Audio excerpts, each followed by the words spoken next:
Oh shit, 10 बजे का interview कैसे स्केड्यूल हो गया? मुझे तो पता ही नहीं है क्या थ्योरेटिकल क्वेश्चंस वो लोग पूछने वाले हैं। ना मुझे चार्ट्स पता है, ना रिलेशनशिप्स पता है, ना डैक्स आता है। Don't worry, I am here to help you.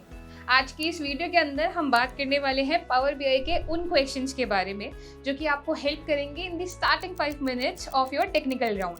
Guys, ये वो क्वेश्चंस हैं जो कि काफ़ी सारे लोग ड्रॉप कर देते हैं बट अक्सर इंटरव्यूज में पूछे जाते हैं। समझते हैं कौन कौन से हैं ये क्वेश्चंस और प्रिपेयर करते हैं इनके लिए in this video. Let's get started.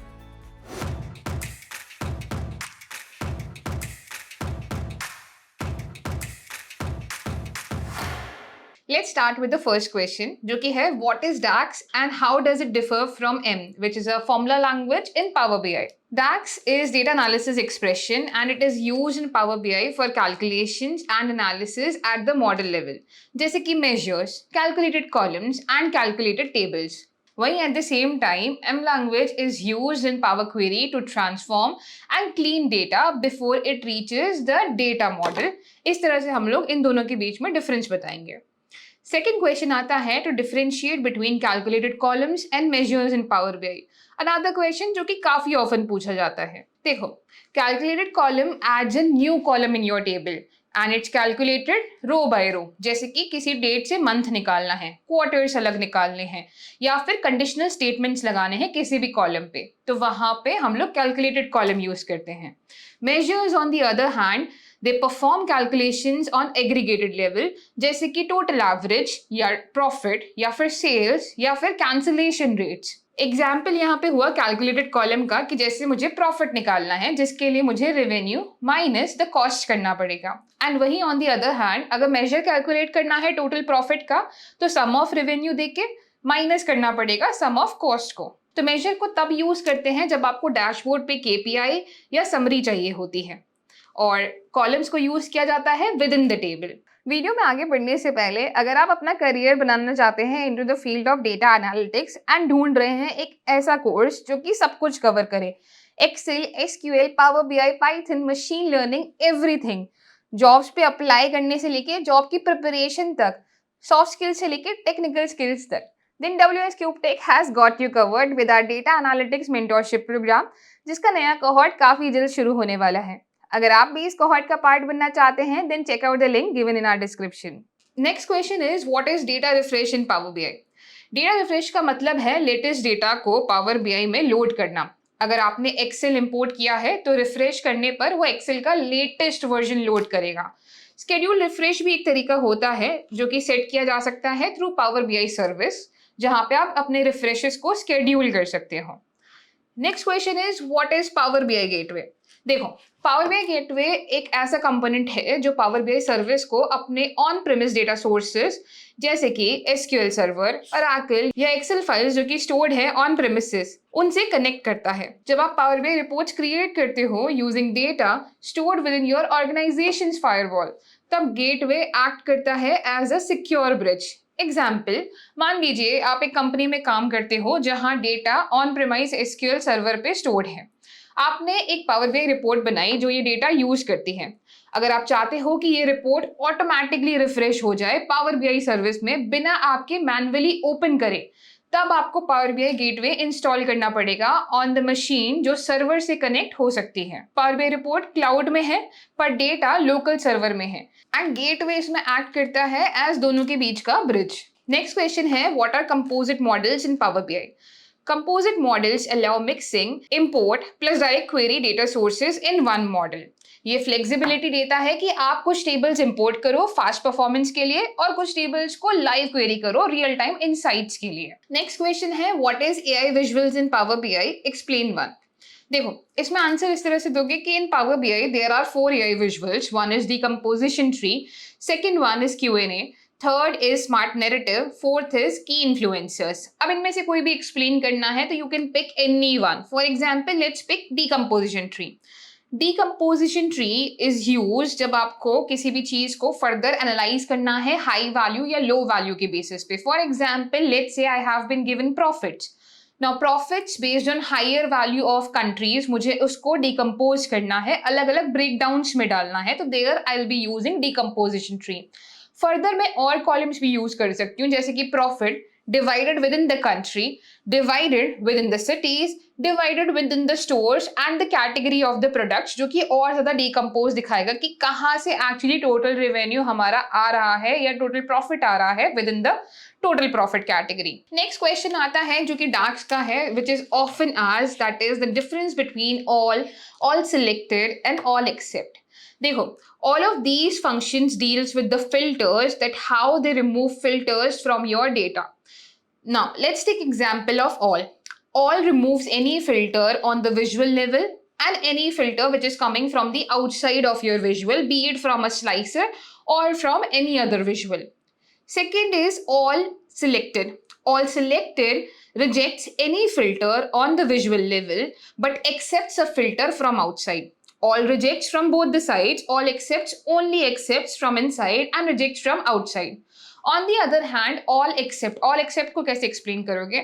All except is used when you want to reject all the filters from a table except for one column that has been given within the all except. इस तरह से हम all selected and all except को define करेंगे। See, it's difficult to explain all selected and all except, but if you know how they work, it's quite very easy. So for explaining all selected या all except, उसके लिए आपको पहले बहुत अच्छी hands on practice करने की जरूरत है, और बेस्ट है कि आप एग्जाम्पल ले लो। जैसे कि मैं स्टार्ट करती हूँ एक एग्जाम्पल से कि मुझे कंट्रीज का रेवेन्यू देखना है। अब कंट्रीज का जब मैं रेवेन्यू देखूंगी तो रेवेन्यू मेरे पास अलग अलग डिस्ट्रीब्यूटेड आएगा। वहीं पे अगर मैं ऑल का यूज करती हूँ तो मेरे पास टोटल रेवेन्यू आएगा हर कंट्री के अंदर। क्यों? क्योंकि ऑल ने कोई भी फिल्टर जो कि विजुअल लेवल पे है उसको हटा दिया। ऑल सिलेक्टेड को भी अगर मैं यूज करती हूँ तो वो भी टोटल रेवेन्यू देगा, बट जैसे ही मैं बाहर से कोई फिल्टर लगाती हूँ तो वो उसे एक्सेप्ट कर लेगा, बट विजुअल लेवल पे डिस्टिंग्विश नहीं करेगा। All except on the other hand कि मान लो कंट्री तो हमारे पास है ही सही जहां पे हमारा रेवेन्यू है, मैं इस बार फिल्टर देना चाहती हूँ प्रोडक्ट्स टेबल का, तो प्रोडक्ट्स टेबल के अंदर जितने भी फिल्टर्स हैं वो उसको रिजेक्ट करेगा, let's say accept product category. तो उस केस में हम लोग ऑल एक्सेप्ट का यूज करेंगे। नेक्स्ट क्वेश्चन आता है what is parameters in Power BI. देखो, when explaining parameters in Power BI, try if you can give examples. For example, parameters are of two types. One, it defines a numeric range. Second, it defines the fields. For example, let's say I have a single chart. एक chart है जहां पे मुझे sales भी दिखाना है, profit भी दिखाना है, क्वांटिटी ऑर्डर्ड भी दिखानी है, बट उसके लिए मुझे अलग अलग चार्ट्स बनाने पड़ रहे हैं क्योंकि मुझे वाई एक्सिस में कभी प्रॉफिट लिखना है, कभी क्वांटिटी लिखनी है, कभी सेल्स लिखना है। वहां पे I can use parameters. Parameters क्या करते हैं? With the help of parameters fields option you can use measures as slicers, जिससे कि जो आप चूज करोगे, be it quantity, be it revenue, be it profit, वो आपके चार्ट में डिस्प्ले हो जाएगा। 3 अलग चार्ट्स बनाने की जगह आप एक चार्ट में ये सारी चीजें दिखा सकते हो। In parameters, the second option is of numeric fields. Numeric fields is often used to display top 5 or bottom 5, top 10 or bottom 10, a dynamic kind of a slicers within the any category. For example, let's say हमारे पास products given हैं जो कि hundreds of product हैं। कई बार stake holders को top 5 products देखने हैं, कई बार टॉप 10 देखने हैं, कई बार टॉप 15 देखने हैं। अब उसके लिए मुझे एक स्लाइसर चाहिए जो कि मूव करेगा कभी टॉप 3, टॉप 5, टॉप 10, टॉप 15 या टॉप 20 के ऊपर। तो उसके लिए I can utilise numeric fields. Next question जो कि ऑफन पूछा जाता है वो है कि what is the relationship span in Power BI. देखो, in Power BI between two tables there are multiple types of relationships that can be built. Relationships are defined as one-to-one, one-to-many, many-to-one, and many-to-many. When the relationship is between primary key to primary key, it's a one-to-one relationship. When a relationship is between primary key to foreign key, it's one-to-many. Foreign key to primary, it would be many-to-one, and also there is foreign key to foreign key, which is many-to-many relationship. इसमें if you want to define what is primary और what is foreign, जैसे कि अगर आपसे question पूछ लिया जाए कि इसमें भी फर्दर बताओ कि प्राइमरी और फॉरेन एक्चुअली होता क्या है, तो you can give an example over here. For example, I have 2 tables. One is customers, another one is orders. In the customers table, the customer ID would be the primary key. The same customer might have placed many orders. So same customer ने काफी सारे orders place किए होंगे, तो वही customer ID orders table के अंदर एक फॉरेन की तरह एक्ट करेगी। सो दैट इज प्राइमरी की एंड फॉरेन की and the relationship which will be built from customers to orders would be one to many. Next question is, what is Power Query Editor in Power BI? Easy one, right? Explain it with simple example, including a small definition that Power Query Editor is a ETL tool in Power BI जिसका काम होता है to extract data from a data source, transform it within Power Query Editor and load it back to Power BI. So it's a ETL tool which allows you to extract, transform and load your data. Now, ये process को automate करता है ताकि कल को source पे कोई भी नया डेटा आए तो वो भी ऑटोमेटिकली हमारे डैशबोर्ड के अंदर आ जाए जब भी हम रिफ्रेश पे क्लिक करें. सेकेंडली, पावर क्वेरी एडिटर की अगर हम स्पेसिफिकली बात करें तो इसके अंदर काफी सारे टूल्स होते हैं that allows us to clean और transform our data. Clean as in if you want to remove duplicate values, if you want to handle errors और even change the data type. For a lots of use cases anywhere जहां पे भी हमें data को clean करना है, process करना है, ट्रांसफॉर्म करना है, प्री प्रोसेसिंग करनी है डेटा की before it's ready for analysis, that's where Power Query Editor comes in. Another question which is often asked, जो कि काफी सारे लोग आंसर नहीं कर पाते हैं, is what is bookmarks in Power BI and how do you use them in your dashboards? देखो, answer it in this way that bookmarks allows us to take an instance of a dashboard at a certain point, then later you can use it with buttons in order to change that instance. अब जैसे example और अच्छे से देना हो तो you can tell कि I created a dashboard जहां पे मेरे पास स्लाइसर्स के लिए जगह नहीं थी. एक छोटा सा एरिया था जहां पे मैंने एक बटन क्रिएट किया, जैसे ही उस बटन पे क्लिक हो और स्लाइसर्स आ जाए उस चीज का मैंने एक स्क्रीनशॉट लिया, यानी कि बुकमार्क बनाया, इंस्टेंस लिया. सेकेंड इंस्टेंस के लिए वो सारा जो पेन था जहां पे हमारे पास स्लाइसर्स आ रहे थे उसे मैंने हाइड कर दिया. अब नेक्स्ट स्क्रीनशॉट लिया जहां पे सिर्फ विजुअल्स दिख रहे थे और वो बटन दिख रहा था.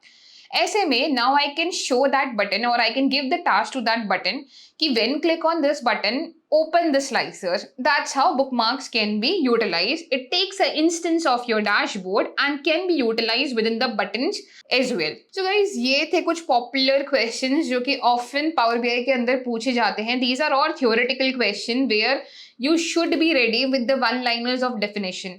अब देखो, ज़्यादातर ये आंसर्स मैंने इंग्लिश में इसलिए भी दिए हैं क्योंकि इट्स वेरी इंपॉर्टेंट कि आप भी जब आंसर्स देंगे तो वो इंग्लिश में हो. आप हमेशा रेडी रखें कि जब भी आपसे कोई क्वेश्चन पूछा जाए आपके पास उसका एक वन लाइनर या टू लाइनर रेडी हो, प्लस आपके पास एक एग्जाम्पल रेडी हो हर क्वेश्चन के लिए जो कि आप उस टाइम पे दे पाएं. क्योंकि कई बार ऐसा होता है कि हम डेफिनेशंस नहीं दे पाते या वन लाइनर्स नहीं डिफाइन कर पाते, हमें करेक्ट वर्ड्स नहीं आ रहे होते हैं. बट उस टाइम पे अगर हम किसी चीज को एग्जाम्पल के थ्रू समझा पा रहे हैं कि देखो मैंने यहाँ पे इसे यूज किया था, या डैशबोर्ड में ये बनाते वक्त मैंने यूज किया था, या पावर बीआई में एक ऐसी सिचुएशन आई थी जहां मॉडलिंग के अंदर मुझे क्रॉस डायरेक्शनल फिल्टर का यूज करना पड़ गया था या बाई डायरेक्शनल फिल्टर का यूज करना पड़ा था, तो ऐसे आप सिचुएशंस बता सकते हो. तो always have examples ready with you.